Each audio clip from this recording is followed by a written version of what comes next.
கர்த்தருடைய நாமம் மகிமைப்படுவதாக. பிரியமானவர்களே, கடந்த பகுதியில் சங்கீதம் 42:1 மான்கள் நீரோடை வாஞ்சித்து கதறுவது போல என் ஆத்துமா உம்மையே வாஞ்சித்து கதறுகிறது என்று தாவீதின் வாஞ்சையை குறித்தும், இன்னும் ஆலயம் கட்டப்பட வாஞ்சையாய் தனக்குண்டான பொன்னையும் வெள்ளியையும் கொடுத்ததை குறித்தும் நாம் பார்த்தோம்.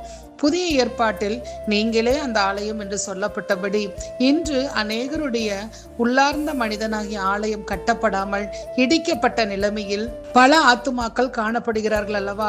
அவர்களுடைய இருதயமாகிய ஆலயம் கட்டப்பட தாவீது தனக்குண்டான வெள்ளியையும் பொன்னையும் கொடுத்தது போல நம்மிடம் இருக்கும் இயேசுவின் நாமத்தை அநேகருடைய ஆத்துமாவாகிய ஆலயம் கட்டப்பட நாம் வாஞ்சையாக கொடுத்து ஆத்துமாக்களை தேடி தேடி அவர்களுக்காக ஜெபித்து அவர்கள் கிறிஸ்துவுக்குள் கட்டப்பட நாம் உதவலாம் அல்லவா? இந்த நாளில் யோபு 19:27 கூட அவரை நானே பார்ப்பேன், அந்நிய கண்கள் அல்ல, என் கண்களே அவரை காணும். இந்த வாஞ்சையால் என் உள்ளந்திரியங்கள் எனக்குள் சோர்ந்து போகிறது என்று யோபு குறிப்பிடுகிறார். ஆம் பிரியமானவர்களே, யோபு தனக்குண்டான எல்லாவற்றையும் இழந்த போது கூட அவன் உள்ளந்திரியங்களுக்குள் சோர்வை கொண்டு வரவில்லை. ஆனால் இத்தனை இழப்புகள் மத்தியிலும் அதை பெரிதாக எண்ணாமல் அவரை பார்க்க வேண்டும் என்கிற வாஞ்சியால் அவருடைய உள்ளம் சோர்ந்து போகிறது என்று சொல்லுகிறார் யோபு. தேவன் மீது எவ்வளவு அன்பு பாருங்கள்! நமக்கும் அப்படிப்பட்ட வாஞ்சை காணப்பட வேண்டும். நாம் தரிசித்து நடவாமல் விசுவாசித்து நடக்கிறபடியால் ஒவ்வொரு நாளும் நான் உன்னை விட்டு விலகுவதில்லை, உன்னை கைவிடுவதில்லை என்ற தேவ வார்த்தையின்படி அவர் நம்மை விட்டு விலகாமல் அவரோடு கூட நாம் நடக்க வேண்டும். தேவ வார்த்தையை வாசிக்கும் போதும் ஜெபம் பண்ணும் போதும் ஒவ்வொரு நாளும் அவர் நம்மோடு இருக்கிறதை, அவருடைய பிரசன்னத்தை உணர்வது மூலம் அவரை நாம் பார்க்கிறோம். இந்த வாஞ்சை நமக்குள் எப்பொழுதும் இருக்க வேண்டும்.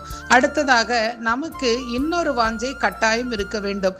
2 கொரிந்தியர் 5:2 ஏனெனில் இந்த கூடாரத்திலே நாம் தவித்து நம்முடைய பரம வாசஸ்தலத்தை தரித்து கொள்ள மிகவும் வாஞ்சி உள்ளவர்களாய் இருக்கிறோம் என்று பவுல் கொரிந்து சபைக்கு எழுதுகிறார். ஆம் பிரியமானவர்களே, பரலோகத்தை தரித்து கொள்ள சுதந்தரிக்க நமக்கு வாஞ்சை வேண்டும்.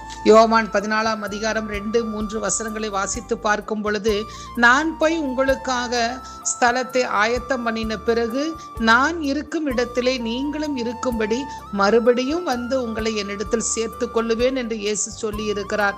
இந்த பூமியின் வாழ்க்கை எப்போது நமக்கு முடிகிறதோ அடுத்த நொடியே பரலோகத்தில் தேவனோடு நாம் இருப்போம் என்கிற வாஞ்சையுடன் இந்த பூமியில் நாம் வாழ வேண்டும். இது ஒவ்வொரு கிறிஸ்தவர்களுக்கு இருக்க வேண்டிய வாஞ்சை.